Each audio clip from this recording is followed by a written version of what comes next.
Donc Alain, bonjour et bienvenue sur donc la nouvelle chaîne Web TV Movin. Bonjour. Ça te surprend? Oui, je suis surpris. Ouais, ben Je voilà, vois une évolution permanente autour de moi. ça va. Ça fait plaisir, hein. Tu évolues aussi. Ah ben oui, bien sûr. On le constate au fil des jours et tes expositions. Eh bien, oui, mes expositions, un peu dans la région, et puis je suis très souvent par Mont et par vous. C'est pour ça que mon auguste présence fait défaut dans la région manosquine. Des fois, pas Ben, pour tout le monde. pas pour tout le monde. Mais bon, c'est que tu as que des amis de toute façon. Ah oui, mais on a toujours Que des amis. que des amis et puis parfois aussi des ennemis. Ouais. Je pense que le principal, désormais, dans ce monde où nous sommes, qui est tourmenté, il faut faire la part des choses, faire sa propre vie. Donc, mon choix, c'est la peinture, la lecture, les voyages et les amis, mais les vrais. Et donc, après, le reste, j'ai fait abstraction. D'ailleurs, j'ai fait un vœu, ça fait 2 ans. Je ne regarde plus la télévision, je ne regarde plus les journaux télévisés. Mon cerveau a été atteint d'une telle manière que j'étais à la limite de l'explosion, quoi. Justement, je veux pas être impoli avec toi, tu sais que j'ai beaucoup de respect, hein. Je Mais sais. on peut dire ton âge? Mon âge, comme disait un ami, c'est Alphonse Allais. Je ne peux pas te dire mon âge, il change tous les jours. Il n'y a pas d'histoire d'âge.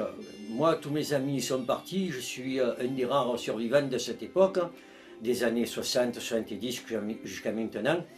Et je pense que l'âge, ce n'est pas une obstruction, c'est un état d'esprit. Voilà. Si tu aimes la musique, si tu aimes le rock'n'roll, si tu aimes les voyages, là j'étais dans le Vercors, je crapahutais, je regardais la nature, mais j'étais en complète abnégation. Tu vois, les oiseaux et tout, je me sentais vraiment pas du tout agressé. J'étais au top. En plus avec une copine peintre qui a que 25 ans. Et moi j'en ai 60 et quelques. Bon, les Ah, on autres, y vient. on grappille, on grappille. Tu vois? Mais c'est pas une histoire d'âge. Là, je dis, bon, mais j'ai quelques Richard d'overdose, mais c'est un groupe, les mecs, ils ont 25, 30 ans, même pas. Et j'aime toujours le rock'n'roll, et jusqu'à la fin, je resterai rock'n'roll. Maintenant, les autres, ils font ce qu'ils veulent. Quand je les vois, ça me fait de la peine. Tu vois, nourrir les mouches grises, tristes, apathiques, plein de soucis, de promotion sociale, de suicide, d'alcool, tu vois. Alors qu'on dit que les mecs du rock'n'roll, ce sont des vicieux, des alcooliques, des drogués. Je suis désolé, moi je vois des musicos, je vois des peintres, des sculpteurs, ils ne sont pas tous dégénérés. Heureusement qu'il reste cette race-là. Là, ça fait 15-16 ans que tu es sur Manosque? Ben écoute, là c'est comme si tu me touchais le nerf d'une dent, tu vois. J'étais venu pour une décoration, humblement, pour, ben, je ne le cacherai pas, pour le boss, parce qu'il a été sympa avec moi, c'était M. Areno.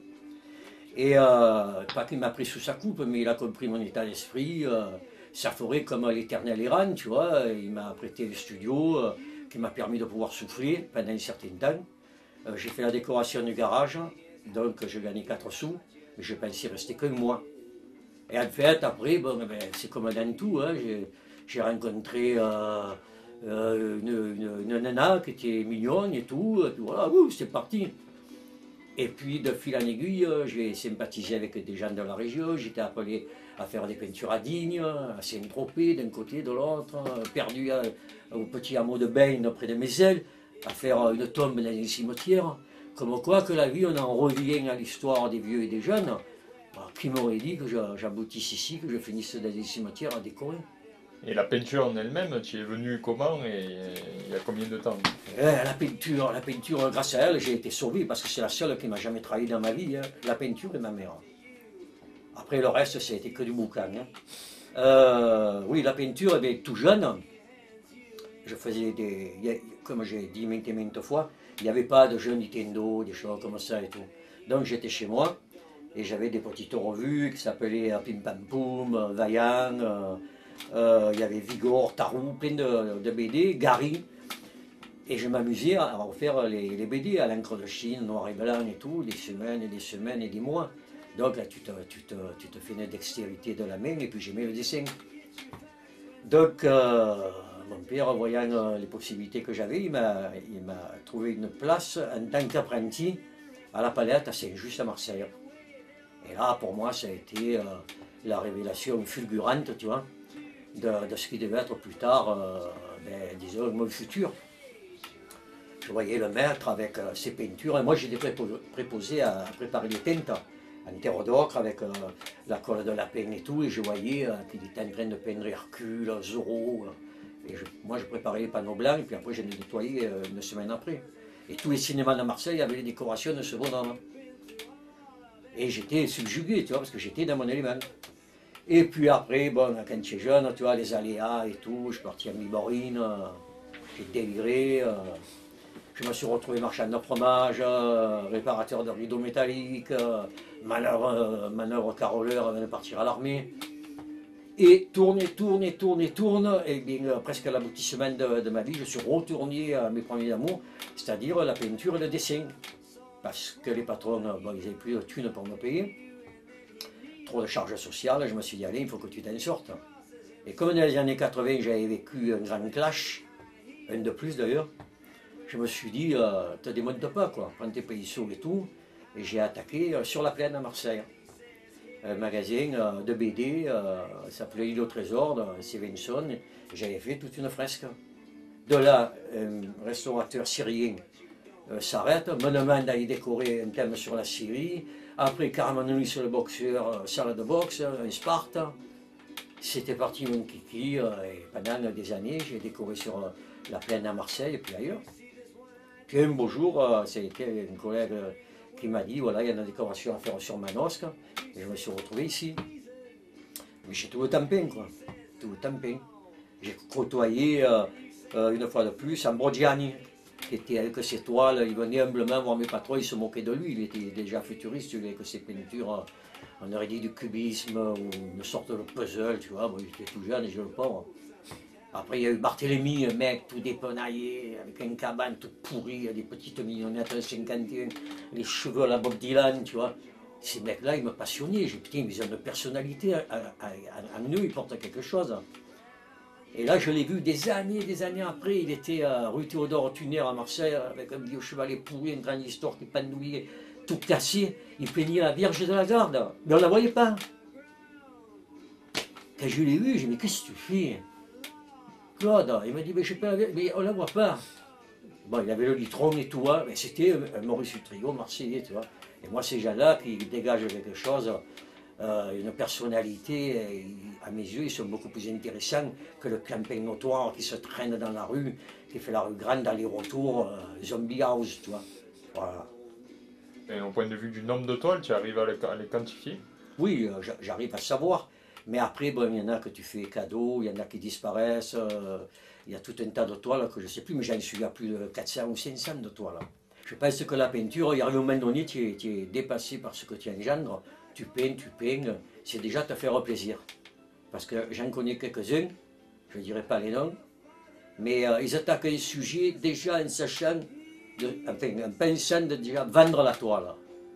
Alors moi je trouve que ça c'est du mercantilisme. Si vraiment tu aimes la peinture, tu n'as plus de thunes et tout, tu peins sur un carton ou autre, mais tu auras tout le temps cette passion. C'est un combat, tu vois. Les ombres et lumières, tu vois, de travailler la lumière, de travailler en direct.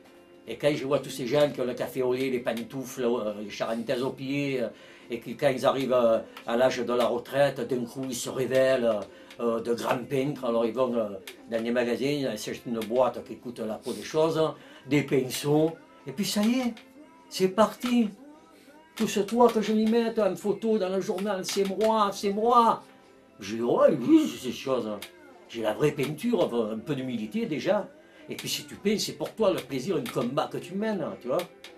Mais c'est pas de... Même aussi, là, j'ai exposé au bord de la poste, ça m'a fait plaisir. C'est un partage, un échange. Même si j'en aime pas, tant pis, c'est mon karma. Alors justement, avec la poste, là, tu nous disais que tu avais fait une rencontre assez Ouais, ben, j'ai fait une quoi. rencontre, ben, tu vois, comme quoi que c'est comme je te disais si bien, comme le laboureur et ses enfants. C'est pas une somme monétaire, c'est une somme spirituelle.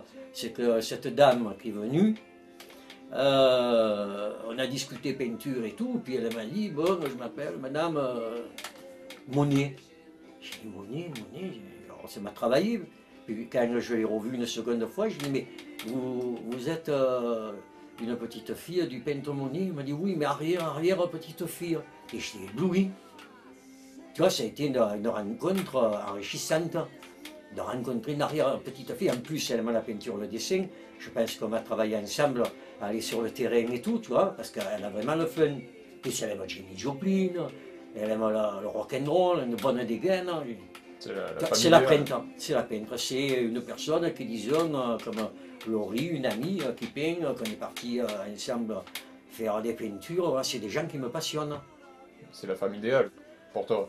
La femme idéale, disons que j'arrive plus à idéaliser, j'arrive à apprécier. Parce que idéaliser, souvent tu te fais une projection d'une personne qui est en face de toi, tu la subjugues, tu la mets au pinacle, et en fait c'est tes propres délires que tu te fais dans ta tête. Parce que si tu ravalerais la personne au même niveau que toi, tu n'aurais pas de problème de cœur ou de problème secondaire. Et tu verrais d'égal à égal, alors que souvent on a un sens, et quand le masque tombe, comme dirait Artaud, c'est là qu'on voit le véritable personnage. Et parfois tu te prends une claque dans la tête et tu t'en remets pas, tu vois. Et pour toi, justement, cette vie, elle est jalonnée, elle est passionnée aussi par rapport à la peinture, par rapport au rock, par rapport à tout ce qui est délire humain, en fait. Mais voilà, la vie, elle est comme tu te l'as fait. Et chacun va vers son cheminement. Moi, tu ne me verras jamais dans des endroits où il n'y a que des casseroles. Hein. Je vais dans des endroits bien ciblés, c'est-à-dire dans des boîtes, des pubs rock'n'roll, dans des voyages où il y a des gens excentriques, aller vers ce que j'aime. Mais j'ai plus le temps passe vite. Et s'ils se rendraient compte, tous ces gens, que comme le temps passe vite, plus tard, ils vont dire, mais qu'est-ce que j'ai fait de ma vie? Qu'est-ce que j'ai fait? Promotion sociale? Nada. Il n'y a plus rien. Tu travailles 6 mois, beaucoup de pieds à dégager. Grâce, et malheureusement, au diabète, on m'a mis à la relègue à mon garage. Je me suis dit, allez, tu vas pas te recroqueviller sur toi-même comme un vieux cafard. Donc, je reprends mon sac à dos, je vais dans la nature, je vais vers où la lumière m'appelle, tu vois, je vois des espaces incroyables. Et je me dis, et quand je vois ces petites lucioles en bas qui s'agitent, avec leurs chiennes, leurs gourmettes et leurs sirènes, mais qu'est-ce qu'ils font? Ils n'ont même pas ce côté de se rendre compte que la vie c'est autre chose. Le glissement dans les arbres, les oiseaux, la nature, mais c'est une poésie. Entre ta passion du rock et ta passion de la peinture, tu choisirais quoi si tu avais un choix à faire?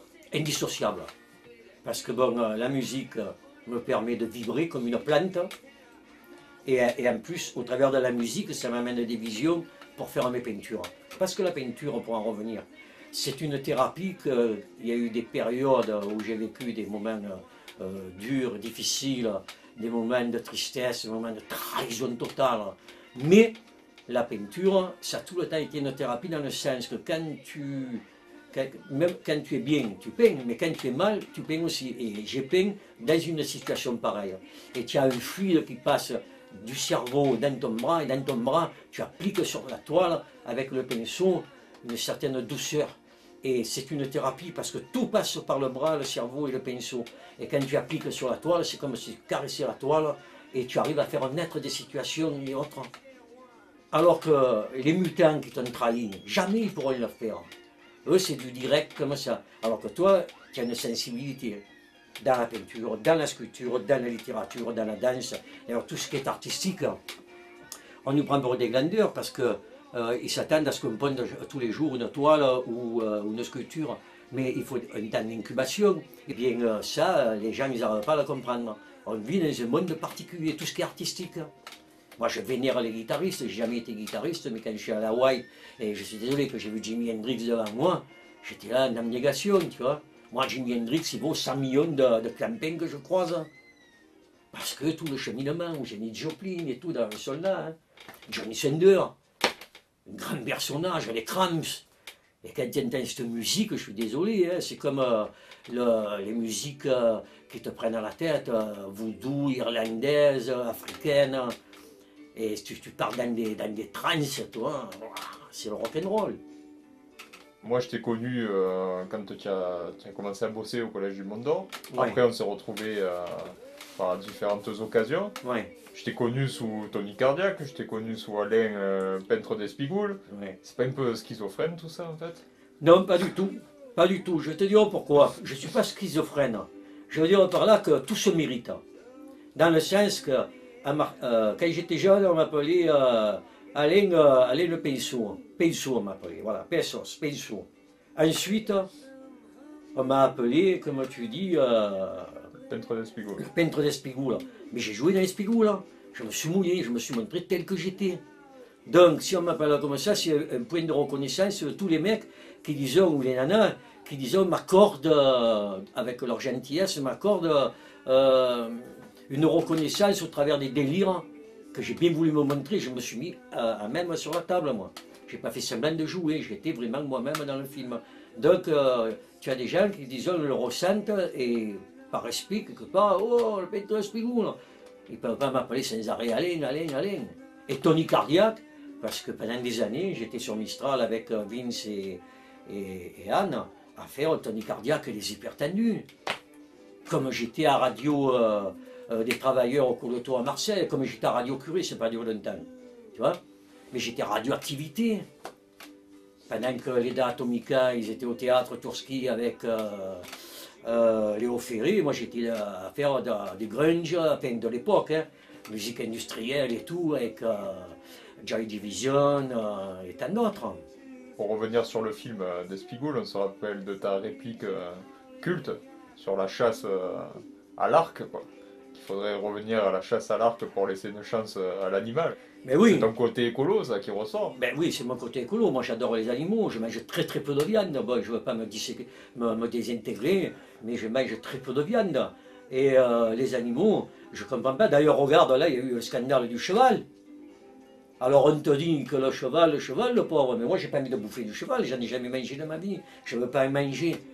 Et c'est vrai qu'on est dans une société de consommation. Quand tu vois tout ce qu'ils jettent dans les poubelles, passer certains délais, des ci, là, des poulets et tout. Et puis c'est pas aux animaux, on y revient. On les calcule pas, là, seulement les sangliers, ci et ça et tout. Et dès qu'ils arrivent à la chasse, ils débarquent et tout, avec leurs fusils, ils balles Brenec. Ils leur donnent aucune chance, ben, ils traversent les routes et ils emplafonnent les touristes, tu vois, sur le bord de la route. Ça me ferait penser aux dessins de Reiser, qui jetaient de l'huile dans les mirages pour faire fracasser les touristes. J'ai toujours été contre la chasse, ou la vivisection. On ne parle pas, tous ces animaux, ces petits singes et autres, ou le massacre des baleines, ou alors les peaux là, qui se mettent en noir, là, les nanas et tout, c'est fait avec des sortes de peaux de fœtus de baleines, ou de dauphins. Mais il faut halluciner, quoi. Et tu n'as jamais retranscrit cette haine en peinture? Pas en peinture, mais en faisant ma revue Underground Why, à l'époque, tous les numéros, je parlais de la vivisection, je parlais du massacre des animaux, de la pollution aussi, entre autres. Hein. Là, dernièrement, j'ai parlé des nuages qu'il y a dans le ciel et tout. Ce sont des ionisants qui sont très dangereux pour la santé. Ça retombe sur Terre. Après, on s'étonne, on dit putain, lui, il a eu un œdème ici, l'autre, il a les yeux qui tombent. Bien sûr, on se prend tout ça sur la tronche. Des tonnes de ionisants. Ils ne sont pas arrivés à se synchroniser en pays de l'Europe pour en mettre le moins possible. Mais ce n'est pas la fumée des avions. Alors il y a des gens qui vont regarder que leurs yeux de bœuf comme ça. Ah oui, oui. Et tes enfants, ils vont finir, ils seront dans des caissons en verre. Alors on dit maintenant, il y a beaucoup de maladies chroniques. Mais mon con, vous les voulez, les maladies chroniques? Les abeilles, elles meurent. On met du gaucho, on met de tout. Moi, je les prendrais comme des aspirateurs. Je leur ferais respirer la terre. Allez-y. Est-ce que c'est plutôt un côté indépendant, underground, ou carrément anarchiste? Mais disons que faut pas, quand tu dis anarchiste, il ne faut pas englober cette image où on voit tout le temps l'anarchiste qui jette une bombe. Ça a été une chose. Mais il y a eu un système, effectivement, où, dans une pensée anarchiste, les valeurs capitalistes et matérialistes, elles retombaient. C'était un échange. Voilà. Et il y a un film qui existait en noir et blanc, on n'a jamais repassé à la télé, je l'ai vu qu'une fois très rapidement. C'était, je crois, le titre Le Monde de Casinarius. Et c'était l'histoire qu'un mec, il échangeait un lapin contre des œufs, les poules. C'était tout un échange dans une communauté. Mais l'argent n'existait pas. Bon, ça, c'est un rêve, hein, parce que dans le monde où nous sommes, d'ailleurs, on n'a qu'à voir l'affaire Cahuzac. Normalement, on aurait dû le fusiller. C'est la nouvelle affaire Stavinsky. Mais voilà, ça y est, tout le monde a oublié. Ils ont les cerveaux liquides. On en parlait tout à l'heure au bar. Bon, tu vas te dire, c'est vrai qu'il devient cynique, mais c'est eux qui me rendent cynique. J'ouvre le journal, je vois un mec qui tue sa femme à coups de saucisson. J'expliquais ça à un rappeur, il me dit, mais tu délires pas? Je dis, non, je délire pas. C'est à Marseille, à rue Saint-Pierre, il y a eu un différent, tu vois, et il avait un long saucisson, Et d'ailleurs, je l'avais fait en photocopie, je l'ai mis dans toutes les charcuteries de Manosque. Il a tué sa femme à coups de saucisson. C'est devenu une arme contondante. Et toi, tu rentres le soir, mais pas la peine d'aller en Amazonie te faire piquer par les serpents. Là, tu sors, là, tu sais pas si tu vas prendre une tuile, un coup d'arrache dans le dos, ou que les flics là-bas, ils te filent un coup de matraque dans le teston, tu es défiguré la vie, tu vois.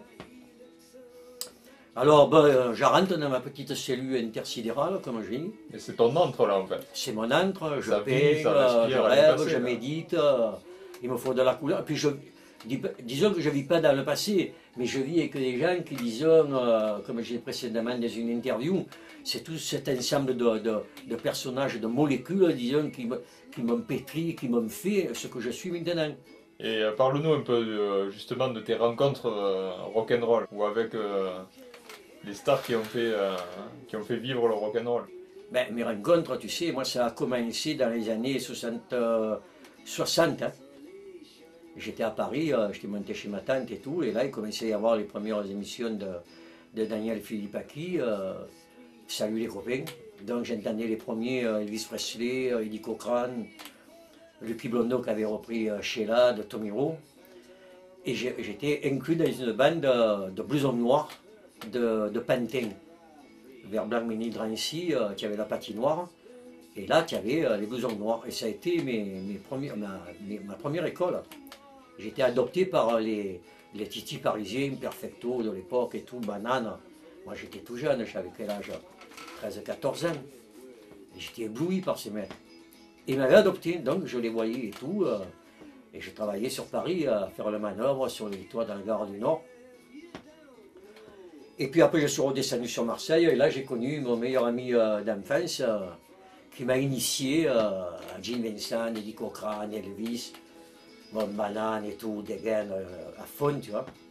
Moi, je n'avais pas les sous, mais il a eu la chance de voir Gene Vincent au gymnase à Marseille. Puis c'est parti de là, hein, 63, 64, la sortie des Beatles. Puis, ça a été une constellation, Rolling Stone. Et donc on rêvait, et avec mon ami Christian qui est toujours en Dordogne, on a fini par y aller l'un derrière l'autre, et après une fois ensemble, en Angleterre, rencontrer les Beatles. Voilà. C'est là que j'ai vu George Harrison, Ringo Starr, je l'ai vu à Amsterdam, John Lennon à Cannes, j'ai rencontré Frank Zappa, j'ai rencontré Eric Burdon, Elton John, là dernièrement Rick Presley, des Trogs qui est mort, je les ai rencontrés, au Duc à Marseille. À Paris, quand j'étais à l'armée, qui j'ai rencontré encore les Météores avec Paul Fenech, j'ai rencontré Dr Feelgood avec Librio, tu vois, Nick Cave, Sonny Vincent, et un qui me manque à l'appel, que j'adore, c'est Johnny Sanders, Breakers, avec les Cramps. Ça, c'est deux grands groupes mythiques pour moi, et qui disent, voilà, c'est eux qui me passionnent, qui me stimulent. Et tu vois la photo que j'ai là? C'était en 82, on est en 2012, j'ai pas broché d'un iota en tant que fan des Beatles. En tant que fan. Voilà, parce que tu y en a, bon, au bout de quelques années, ils s'essoufflent, ils sont annihilés par le beau-père et la belle-mère, et ils rendent les armes. Et on les retrouve avec un costume à 3 francs, le Carrefour, laminé quoi. La maison sur 30 ans. La maison sur 30 ans en carton, et puis il ne faut pas glisser. Hein. Parce que si tu glisses, bon, on va te dire, mais toi, regarde, Lian Pass, il a réussi sa carrière, toi, regarde, mais toi, qu'est-ce que tu es, toi? Hein? Tu as plus d'argent, encore des enfants, il a mis de manger. Tiens, je me fais penser aux petits oiseaux dans un nid, tiens, que le bec, oui, oui, oui. Et voilà, regarde les petits et tout, j'ai plus rien, je peux plus m'acheter de bagues, je peux plus m'acheter de collier et tout, de culottes à la 50 ans. Mais chérie, je vais faire quelque chose, je vais essayer. Et ben, ça réussit pas, implosion. D'un coup, il prend les petits niafrons, il les fracasse. La femme, il la prend un fil électrique. Et lui, en général, il se file une balle dans la tête, mais il le glisse. Ou alors il se coupe les veines, mais pas, il se fait pas trop mal. Et il attend que la police arrive. Carnage! Et c'est des gens qui votent. Et c'est des gens que si toi, tu t'habilles en rose, ou que tu te fais une traite, ou un tatouage excentrique, alors moi, ce PD là, qu'est-ce qu'il fait? Mais eux, ils ont le droit de voter, ils ont le droit de te condamner à mort, ils ont le droit de tuer toute la famille, et tranquillou. Moi, j'ai jamais vu un rocker tuer toute sa famille. Tu vois? C'est plutôt des lions, les rockers. Bon, hormis tes passions peinture et rock. Hmm. On sait qu'on te croise souvent en vélo. Ça aussi, ça c'est. Ben C'est ouais, un peu plus ben, loin. je fais du vélo pour m'entretenir déjà. Et deux, je suis en train de prendre énormément de photos de toute la région parce que je vois que sur la région provençale PACA, il y a des immondices, mais c'est incroyable. Une belle région comme Manosque avec les couleurs, les arbres, surtout au printemps. Je m'arrête, je prends des photos, je vois des, des, des cuvettes de cabinets, je vois des merdes immondes, du ciment et tout.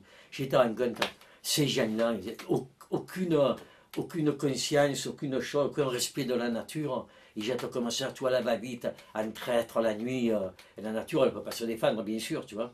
Et tu vois toute cette merde et tout. Et alors après, quand tu les vois dans la rue, une fois de plus, ils font la morale à leurs petits et tout. Mon petit, mon petit. Ah mais leurs petits, ce sont des petits Mozart. Hein. On n'a que des petits Mozart. Hein. Si tu es un touché, bon, voilà, tu ne sors plus, tu as des procès, tu vas en prison, pédophile et tout. Alors que tu dis simplement, tu devrais un peu respecter la nature. Au lieu de jeter les bouteilles en verre, en plastique et tout, avec la région que tiens, pour les générations futures, qu'est-ce que vous allez laisser? Surtout les parents. Pour moi, ce sont des ignobles porcs. Mais les porcs, ça se contente comme ça. Il pleut, il pleut. Il fait du vent, il fait du vent. Ah, aujourd'hui, voilà, c'est toute une liturgie. Et moi, je suis là au milieu de tout ça, je suis obligé de me régénérer, de combattre en permanence. Alors, si j'ai pas l'apport du rock and roll, de quelques amis et de la peinture, mais oui, oui, je me suicide. Mais j'en emporte plusieurs, hein, quand même. 3 bouteilles d'acétylène, tout nu un dimanche, je fais sauter la porte-sonnerie. Hein.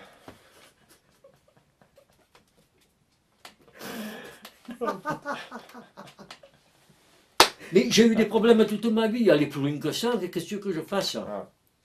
Qu'est-ce que tu veux que je fasse? C'est comme ça, hein, je veux dire, il faut s'assumer, hein, il faut dire les choses. Moi, j'ai de la chance et l'opportunité de pouvoir parler avec vous et tout. Si ça passe sur MTV et tout, tout ça, ben tant mieux, tant mieux. Au moins, les gens ils verront qu'il y en a un qui est sauvé, tu vois. Voilà, hein, j'ai pris mon vaisseau et puis je suis mon cheminement. Hein. Et puis, je ne suis pas qu'ici. Quand je vais dans la Drôme, je rencontre plein de gens merveilleux. J'ai fait les vendanges. J'ai rencontré des gens au milieu de la nature. J'ai fait le vendangeur. Je peux te dire que c'est dur. Puis de là, je suis parti, je suis allé sur Digne, dans la Haute-Bléone. Et là, c'est magnifique aussi. Chevaler dans l'eau avec le Walkman, j'écoute du rock ou du blues. Et je peins les perspectives, les points de fuite et tout de la Bléone. J'ai un ami qui fait les figurines en plomb. Mais c'est extraordinaire, tu vois. Il y a des paysans et tout qui sont d'une gentillesse, une courtoisie.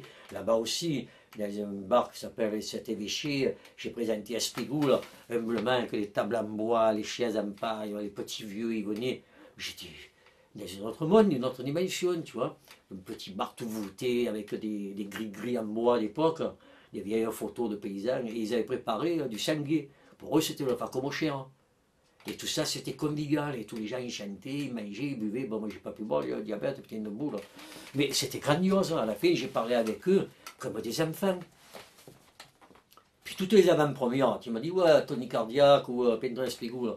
Mais quand il est sorti Espigoul, là où ça a été le plus beau pour moi, c'est que dans toutes les régions de la province, j'ai eu affaire avec les collègues, bien sûr, au public. Et toutes les salles étaient pleines. Et tu parlais que le public. Et là, il y avait une chaleur humaine, il y avait un échange.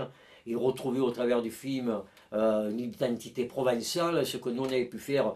Eux, ils l'ont eu fait, mais ils se retrouvaient dedans, tu vois. Et pour moi, c'était un cadeau incroyable. De toute ma vie, j'aurais jamais pu rencontrer autant de gens, que ce soit à Paris, que ce soit en Angleterre, que ce soit de partout.